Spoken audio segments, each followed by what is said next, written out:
제목, 카라마조프의 해석. 부제, 인간 본성의 근본적인 비밀. 제1장, 선과 악. 3.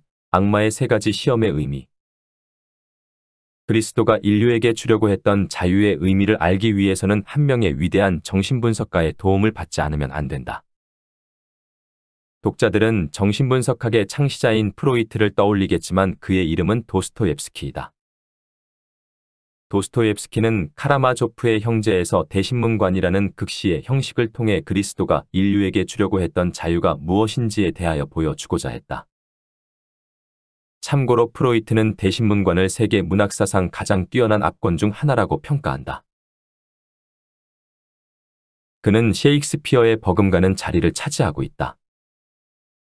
카라마조프 신의 형제들은 지금까지 씌어진 가장 장엄한 소설이고 대신문관의 이야기는 세계 문학사상 가장 뛰어난 압권 중의 하나로 보아도 지나친 평가는 아니다. 지금 지문은 프로이트의 도스토옙스키와 아버지 사례에서 발췌한 것입니다. 대신문관의 시대적 배경은 그리스도가 부활한 지 15세기가 지난 스페인의 세빌리아이고 이 극시의 주인공인 대신문관은 로마 가톨릭을 대변하는 제사장이다. 극시는 대신문관과 그리스도와의 대화 형식으로 꾸며져 있지만 대신문관의 독백으로 시작해서 독백으로 끝난다. 그리스도는 계속 침묵으로 일관한다. 극시는 그리스도가 재림하는 장면으로 시작된다. 민중은 어찌 된 일인지 그리스도를 알아보고 그의 뒤를 따른다. 대신문관은 그런 그리스도를 자신의 호위병을 시켜 감옥에 가둔다. 그런데 한밤중에 감옥의 문이 열리고 대신문관이 홀로 그리스도를 방문한다. 그리고 그리스도에게 왜 재림했느냐고 따진다. 대신문관의 요지는 인간의 본성은 그리스도처럼 악마의 세 가지 유혹을 분연히 거부할 수 없으므로 그리스도가 재림해서 심판해서는 안 된다는 것이다. 악마의 세 가지 시험에 대한 대신문관의 열변에는 인류 문명에 대한 핵심적인 통찰이 집약되어 있다. 관련 지문입니다. 바로 그것이 신문관이 말하려는 가장 중요한 대목이야. 무섭고도 지혜로운 악마가 하고 놓이는 말을 이었어. 자멸과 허무의 악마가 광야에서 너하고 말을 주고받은 적이 있었지. 성경이 전하는 바에 의하면 그 악마가 너를 시험한 것으로 되어 있는데 그게 사실인지.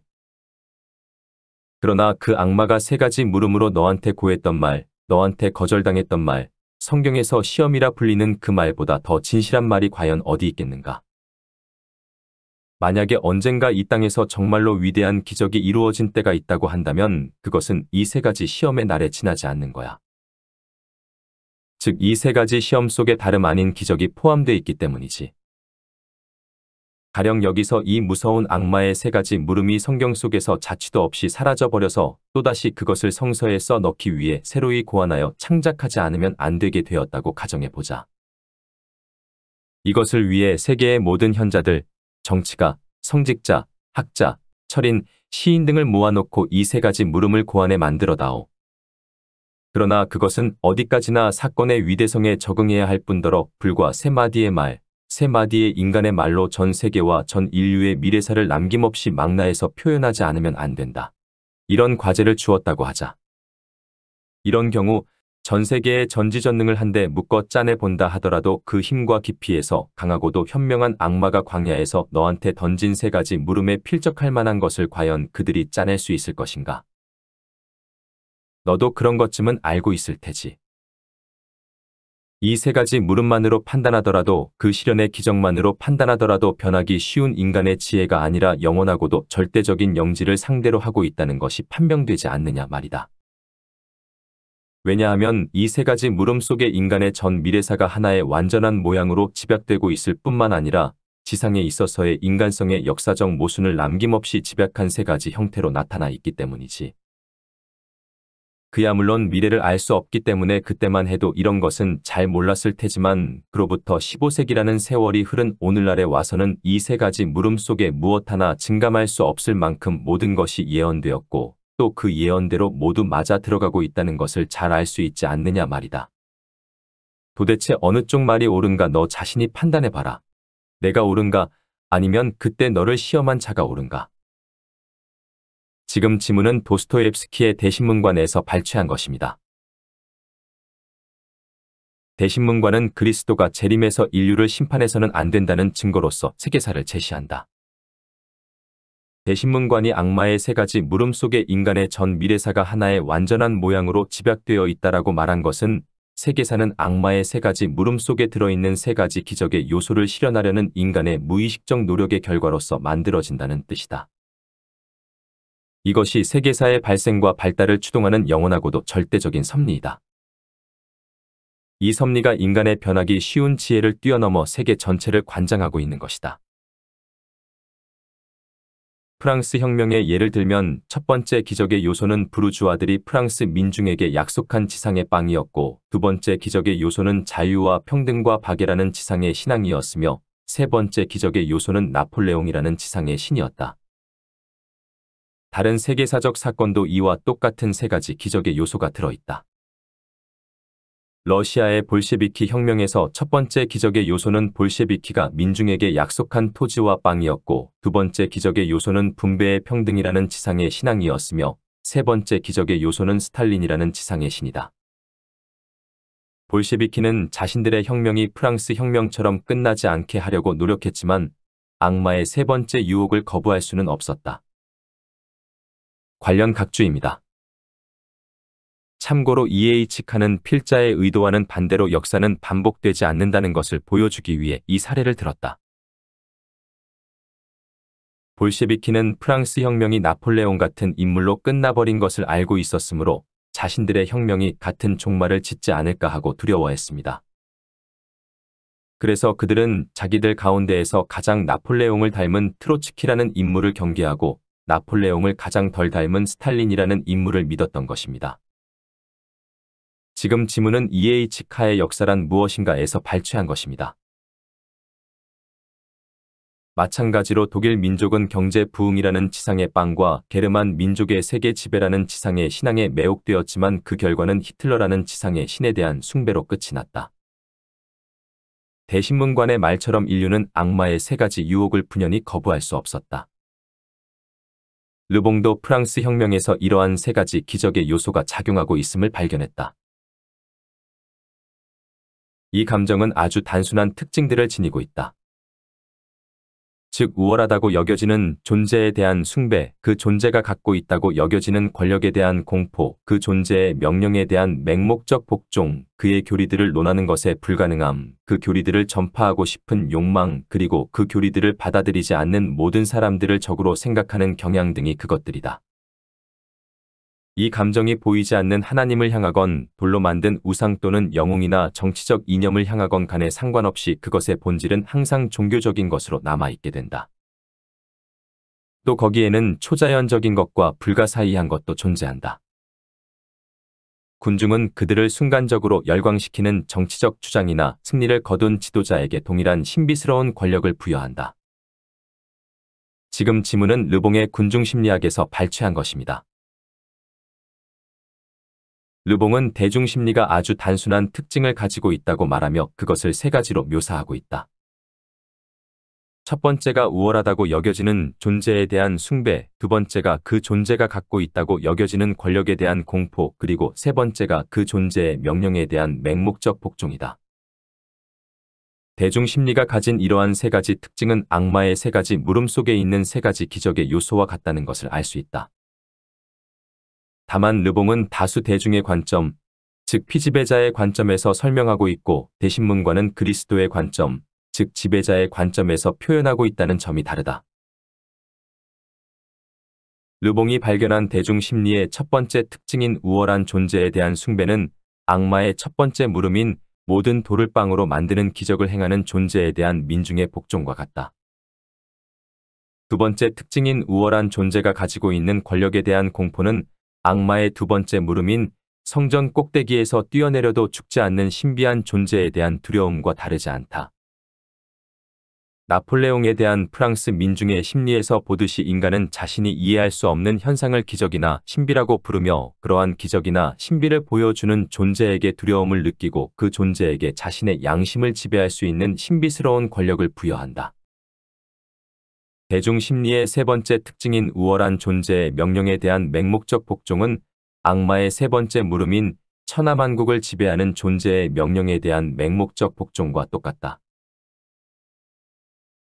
그런데 앞서 르봉은 다수 대중은 무의식에 의해서 지나치게 지배된다고 말한 바 있는데, 다수 대중이 우월한 존재에게 느끼는 세 가지 감정은 다름 아닌 인간의 무의식 속에 있는 세 가지 욕망이라고 할 수 있다.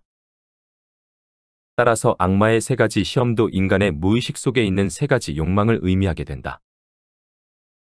차이점이 있다면 다수 대중의 무의식은 우월한 존재에게 복종하고 그를 숭배하며 그에게 지배되기를 욕망한다면, 소수 지배자의 무의식은 다수 대중의 복종과 숭배를 갈망하고 다수 대중을 지배하기를 욕망한다는 것이다.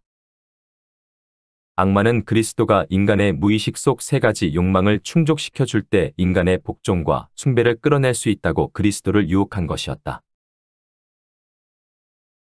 또 도스토옙스키가 악마의 세 가지 물음 속에 지상에 있어서의 인간성의 역사적 모순이 남김없이 집약한 세 가지 형태로 나타나 있다고 말한 것은 인간의 선천적인 본성과 후천적인 욕망은 서로 모순되며 인간 본성의 이러한 모순성이 지상에 있어서 세 가지 질서로 나타난다는 뜻이다. 가령 프랑스 혁명에서 고찰한 것처럼 인간은 자유와 평등을 소망하는 것처럼 보이지만 무의식적으로는 복종과 숭배를 갈망한다. 그 무의식적 욕망이 지상에 있어서 세 가지 형태의 보편적 질서로 나타난 것이 화폐의 질서, 종교의 질서, 제국의 질서이다. 관련 각주입니다. 기원전 1000밀레니엄 동안 보편적 질서가 될 잠재력이 있는 후보 세 가지가 출현했다. 세 후보 중 하나를 믿는 사람들은 처음으로 세계 전체와 인류 전체를 하나의 법체계로 통치되는 하나의 단위로 상상할 수 있었다. 최초로 등장한 보편적 질서는 경제적인 것, 즉 화폐 질서였다. 두 번째 보편적 질서는 정치적인 것, 즉 제국의 질서였다. 세 번째 보편적 질서는 종교적인 것, 즉 불교, 기독교, 이슬람교 같은 보편적 종교의 질서였다. 지난 3000년간 사람들은 이런 지구적 비전을 실현하기 위해서 점점 더 야심찬 시도를 했다. 지금 지문은 유발 하라리의 사피엔스에서 발췌한 것입니다. 세 가지 질서 중 가장 중요한 질서는 제국의 질서이다. 다시 말해 세계사의 영원하고도 절대적인 영지는 인류 문명은 악마의 세 가지 유혹의 실현을 통해 세계 전체와 인류 전체가 하나의 법체계로 통치되는 하나의 단위, 즉 단일 제국으로 만드는 무의식적인 과정이라는 것이다. 니체가 나폴레옹에 의한 세계 지배를 통해 인류 전체의 정치적이고도 경제적인 통일이 이루어지기를 바랐던 것도 인류의 세 번째 무의식적 욕망을 대변했던 것이었다. 좀 더 구체적으로 설명하면 지상의 빵에 대한 인간의 무의식적 욕망이 지상에서의 보편적 질서로 발현된 것이 화폐의 질서이고, 지상의 신앙에 대한 인간의 무의식적 욕망이 지상에서의 보편적 질서로 발현된 것이 종교적 질서이며, 지상의 신에 대한 인간의 무의식적 욕망이 지상에서의 보편적 질서로 발현된 것이 제국의 질서이다. 지난 3000년간의 세계사는 인류가 악마의 세 가지 유혹을 이 지상에 실현하기 위한 야심찬 시도의 결과물이라고 할 수 있다. 인간 본성의 이러한 모순성으로 인해 이상주의자들의 혁명은 무의식적 욕망에 의해 지배되는 천민들에 의해서는 달성될 수 없었던 것이었다. 르봉이 다수 대중의 출현이 서구 문명의 마지막 단계일 것이라고 결론 내린 것은 다수 대중의 무의식적 욕망이 도달하는 결말은 사전에 미리 정해져 있기 때문이다. 그 결말은 프랑스 혁명이 보여주는 것처럼 인간의 피를 마시는 것이다. 세계사는 화폐와 종교와 제국이 인간의 피에 얼마나 굶주려 있는지를 증명해준다. 마치 대본에 따라서 연기하는 드라마의 등장인물들처럼 인류는 시계처럼 정확하게 악마의 세 가지 유혹의 실현을 위해 나아가고 있다. 다만 자신의 역할을 미리 연습하는 연기자와 달리 인간은 눈에 드러나지 않는 힘의 지배를 받으며 자신의 역할을 수행한다는 점이 다를 뿐이다. 관련 지문입니다. 그 시기의 각 단계는 저마다 시계처럼 정확하게 작동하는 심리학적 법칙들에 의해 일어난 사건들을 보여주고 있다. 이 극적인 드라마의 행위자들은 사전에 미리 정해져 있는 드라마의 등장인물들처럼 움직인 것 같다. 각 행위자들은 자신이 해야 할 말을 하고 해야 할 행동을 한 것처럼 보이는 것이다. 분명히 말하지만 혁명 드라마의 행위자들은 자신의 역할을 미리 연습하지도 않고 또 눈에 드러나지 않는 힘의 지배를 받는다는 점에서 대본이 있는 드라마 속의 배우들과 다르다. 지금 지문은 르봉의 프랑스 혁명과 혁명의 심리학에서 발췌한 것입니다. 인류가 서로의 피를 마시는 사태를 막기 위해서 지금까지 많은 사상가와 철학자들이 해결책을 제시해왔다. 하지만 그 어느 것도 효과적인 것으로 입증되지 못했다. 실패의 근본적인 원인은 눈에 드러나지 않는 힘을 무시하고 자신의 사상과 철학을 수립했기 때문이다. 그 눈에 드러나지 않는 힘이 바로 무의식의 힘이다. 무의식이라는 의미 그대로 무의식은 의식되지 않으므로 그 힘이 자신을 어디로 끌고 가고 있는지를 모르기 때문에 대응도 할 수 없는 것이다. 따라서 다수대중에 의해 인도되는 인류 문명은 필연적으로 자살이라는 결론에 이를 수밖에 없으며 인류는 그 결과를 감수해야만 할 것이다. 관련 지문입니다. 모든 민족에게서 우리가 목격할 수 있는 보편적 징조는 군중의 힘이 급격히 성장하고 있다는 것이다. 이 성장이 우리에게 어떤 결과를 가져오든 우리는 그것을 감수해야만 할 것이다. 그리고 이 성장을 비난해봤자 아무 소용없는 발언에 불과할 것이다. 군중의 출현은 아마도 서구 문명의 마지막 단계들 중 하나를 기록할 것이며 새로운 사회의 시작에 앞서서 혼란스럽고 무질서한 시기로 복귀하는 것일 수 있다. 그러나 어떻게 그것을 막을 수 있단 말인가? 지금까지 낡은 문명을 이처럼 엄청나게 파괴한 것은 군중의 가장 분명한 역할이었다. 역사는 다음과 같은 사실을 가르쳐준다. 즉, 사회의 뼈대를 이루던 도덕적 힘이 그 영향력을 잃은 그 순간 문명의 최종적 해체는 야만인이라고 불릴 수 있는 무의식적이고 잔혹한 다수의 군중에 의해서 이루어졌다. 이들이 등장하기 전까지 문명은 결코 군중이 아니라 소수의 지적 엘리트층에 의해서 창조되고 인도되어 왔다. 군중은 파괴를 할 때에만 힘을 가진다. 지금 지문은 르봉의 군중심리학에서 발췌한 것입니다. 프랑스 혁명 이후 역사는 다수 민중의 욕망을 중요하고 주요한 것으로 서술해왔다. 하지만 지금까지 인류 문명은 무의식에 지배되는 다수 민중이 아니라 창조적인 소수 엘리트에 의해서 인도되어 왔다. 창조적인 소수 엘리트에 의해서 탄생한 성장기 문명은 그들 또는 그들의 열등한 자손들에 의해서 타락하거나 퇴화하게 되면서 문명은 해체되기 시작한다. 창조적인 소수 엘리트의 지배 아래서 그 과실을 누렸던 다수 민중은 해체기 문명에서는 혁명을 일으키고 그 중에서 창조적인 소수 엘리트가 새로운 지배자가 된다. 역사는 반복되고 소수 지배자는 순환했다. 관련 각주입니다. 성장기 문명의 창조적 소수가 타락하거나 또는 퇴화해 해체기 문명의 지배적 소수자가 된다는 것은 그 사회가 동적인 활동으로부터 정적인 상태로 들어갔다는 말을 바꿔 이야기한 것이다. 이 정적인 상태에 대한 동적인 반동으로서 프롤레타리아는 새로운 환경으로 이동한다.